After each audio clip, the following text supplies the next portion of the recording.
Assalamualaikum warahmatullahi wabarakatuh. Selamat pagi kawan-kawan petani porang di seluruh Nusantara. Salam sehat, salam sukses. Semoga kita diberikan kesehatan, kekuatan sehingga kita dapat melaksanakan tugas kita sehari-hari dengan baik, kawan.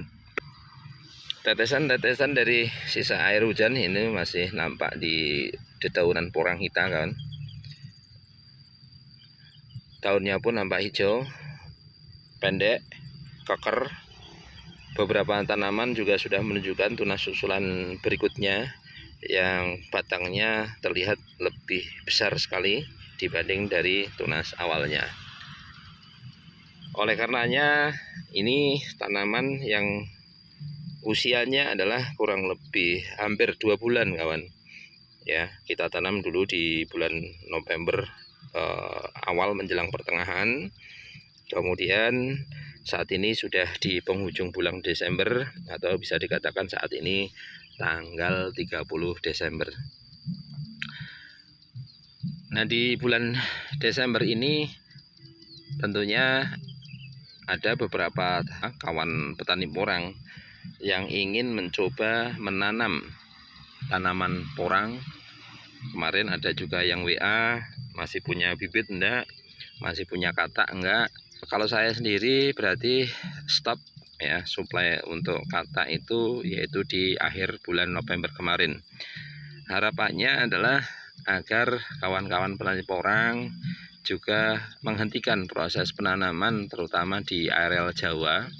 Itu alangkah baiknya sudah memasuki bulan Desember atau terlebih sekarang hampir memasuki bulan Januari, stop untuk tanam porang dari bibit katak ataupun bibit umbi yang notabene belum muncul tunas. Kalau kataknya pun masih tunas sepanjang 1 sentinan, itu juga menurut saya nanti akan sangat berpengaruh dari hasil, kawan. Contoh misalnya begini, saat ini berarti usia tanaman kami adalah hampir 2 bulan.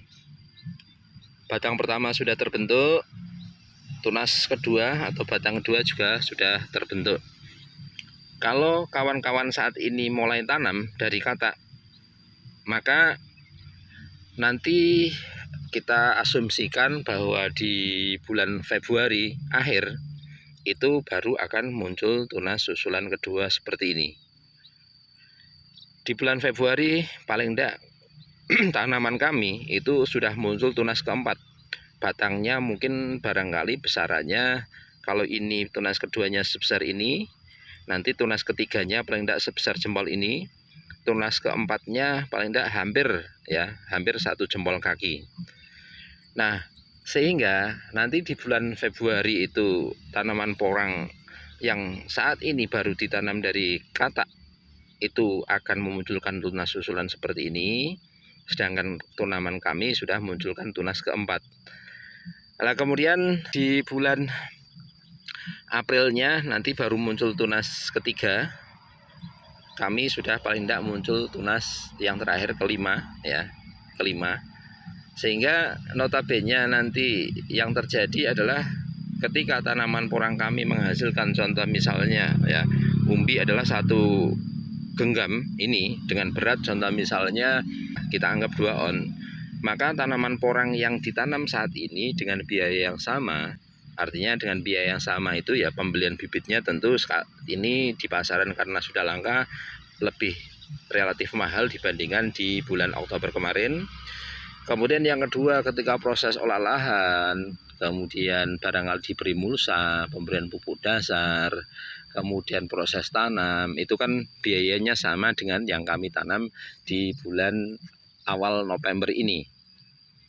Nah, alih-alih nanti ingin tanam porang, tapi hasil akhirnya nanti bisa dikatakan kalau kita tanam ini dari biji katak, contoh misalnya isi 700-an dapat 2 on, yang ditanam mulai bulan ini atau akhir Desember ini nanti paling banter prediksi saya adalah kurang lebih hasilnya ya sekitar 1 on atau bisa dikatakan hasilnya setengahnya dari tanaman porang yang ditanam di bulan November atau Oktober. Hal itu tentunya akan berakibat hasil yang 2 on ini. Contoh misalnya kita tanam lagi di musim kedua akan menghasilkan, contoh misalnya adalah 2 kg. Kemudian yang 1 on tadi ditanam di musim kedua hasilnya adalah 1 kg. Akhirnya itu akan berimbas pada hasil panen kita, kawan. Kalau kita tanamnya agak terlambat saat ini.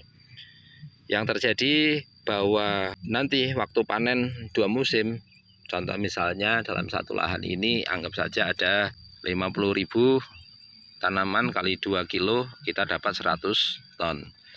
Dengan biaya yang sama yang ditanam di bulan akhir Desember ataupun awal Januari ini, paling dapatnya adalah sekitar 50 ton. Nah, 50 ton kalau dikalikan adalah harga 6.000, hasilnya 300. Sedangkan kalau kami contoh misalnya dapatnya adalah 100 ton dikalikan 6.000, maka hasilnya 600 juta. Hasilnya bisa dikatakan 2 kali lipatnya dari proses tanam yang ditanam di akhir bulan Desember ataupun awal Januari. Itu kalau kita meninjaunya dari hasil panennya, kawan. Nah, kedua, kalau kita melihat dari resikonya, kalau kita tanam porang yang dari Kalta saat ini, bahwa di daerah kami itu hampir setiap hari sudah hujan. Nah, air hujan yang terlalu melimpah ketika tanaman porang, contoh misalnya kata kita masukkan ke dalam tanah dan kata itu belum tumbuh akar, yang ditakutkan adalah bukannya kata itu tumbuh akar, tetapi terkena kelembapan yang cukup tinggi, airnya malah busuk, kawan. Nah, kalau busuk bisa berakibat gagal panen karena tanaman porang kita tidak tumbuh. Bahkan bisa dikatakan potensinya tumbuh itu hanya sekitar 50-60% dibandingkan ketika kita tanam di bulan Oktober ataupun November. Potensi tumbuh kalau kita tanam dari kata itu adalah sekitar 85-97%. Oleh karenanya mohon untuk dipertimbangkan kepada kawan-kawan yang saat ini ingin mencoba tanam porang dari kata, akan ada resiko-resiko. Nah, resikonya tadi yang pertama, kalau resiko terberat ya berarti kata yang kita tanam akan busuk, potensi untuk tumbuhnya hanya sekitar 50-60%. Nah, kemudian kalau kita melihat dari hasil panen, saat ini yang terlihat sudah muncul tunas susulan kedua, batangnya sudah agak besar seperti ini, hampir sebesar 1 jari saya. Nah, tanaman Anda itu baru ditanam, kalau alih-alih itu asal-usulnya dari kata yang ukurannya sama dengan tempat kami, kisaran 700-an, maka nanti tempat kami itu bisa menghasilkan contoh misalnya 2 on dalam 1 musim, tempat Anda hanya menghasilkan adalah 1 on, setengahnya dari hasil yang ditanam di bulan Oktober ataupun awal November. Sehingga nanti akan berpengaruh, Pak, lah nanti akan kita 2 musimkan. Nah, kalau di 2 musim kan tadi juga sama. Yang 2 on itu nanti bisa dikatakan hasil 2 kg. Yang 1 on itu hasilnya paling sekitar 1 kg. Oleh karenanya nanti akan sangat berpengaruh pada hasil akhirnya. Biaya sama, tapi hasil akan berbeda. Itulah saran kami kenapa di bulan akhir Desember ini dan di awal Januari nanti mohon untuk tidak tanam porang, terutama di area Jawa, kawan. Untuk Sumatera sendiri itu agak berbeda dengan Jawa. Itu kadangkala curah hujannya juga berbeda, maka timing tanamnya itu juga kadang agak sedikit berbeda. Nah, kemudian ada juga yang barangkali pakai polybag. Oke lah. Kalau mau pakai polybag, contoh misalnya tanam 1 hektar semacam ini, butuh bibit, tidak usah banyak-banyak, tidak usah tanam serapat ini. Kita butuh bibit contoh misalnya 60.000 tanaman, kawan. Nah, 60.000 tanaman itu mau berapa hari kita tanam? Karena tanam yang namanya menggunakan polybag itu sangat repot.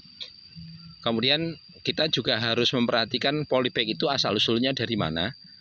Kemudian polybag itu selama dia di polybag, dia ternaungi-naungan atau batangnya pendek-pendek keker semacam ini. Kalau batangnya keker-keker semacam ini, oke lah, masih ada toleransi ditanam di lahan terbuka seperti ini. Tapi kalau batangnya panjang-panjang seperti yang ada di sebelah sana karena terlambat penanganan gulma, itu nanti akibatnya apa? Tanaman Anda ketika ditanam di lahan terbuka, notabene asal-usulnya dari lahan yang tempat polybagnya itu agak naungan, batangnya cukup tinggi-tinggi, kemudian kecil-kecil, kemudian warna batangnya hijaunya agak putih-putih. Nah, itu nanti ketika ditanam, contoh misalnya hari pertama itu tidak terkena air hujan, bisa dikatakan nanti agak loyo, stres, itu juga akan berakibat pada hasil panennya. Karena ketika tanaman stres, maka fotosintesa terganggu, kawan. Ketika fotosintesa terganggu, otomatis produksi makanan tanaman porang itu juga terganggu, sehingga nutrisi yang dibutuhkan oleh tanaman juga tidak lengkap, akhirnya juga akan berpengaruh pada hasil panennya. Itu pertimbangan yang pertama. Kemudian pertimbangan kedua yaitu ketika kita tanam dari polybag, 50.000 atau 60.000 tanaman dalam 1 hektar itu kalau kita hitung itu kurang lebih untuk 4 orang itu satu harinya itu dapat tanam sekitar 1.000 tanaman porang yang dari polybag. Nah, kalau kita tanamnya 60.000, maka bisa dikatakan 4 orang kali 60. Ini biaya tanamnya membengkak, kawan. Belum lagi untuk harga polybagnya, contoh misalnya agak lumayan tinggi, itu asal-usulnya dari kata atau dari biji bunga, itu juga akan berpengaruh dari hasil panennya. Oleh karenanya saran saya ketika ingin tanam porang dan kita tahunya itu sudah terlambat, alangkah baiknya saat ini kita belajar dulu bagaimana kita menangani tanaman porang, kapan kita timing tepat tanamnya, kemudian cara perawatannya bagaimana. Nanti musim depan baru kita eksekusi tanam porang secara luas, kawan. Ya, kita belajar dulu lah tahun ini, ditunda dulu daripada nanti kita menyesal hasilnya kurang memuaskan. Demikian info yang dapat kita sampaikan. Salam sukses. Assalamualaikum warahmatullahi wabarakatuh.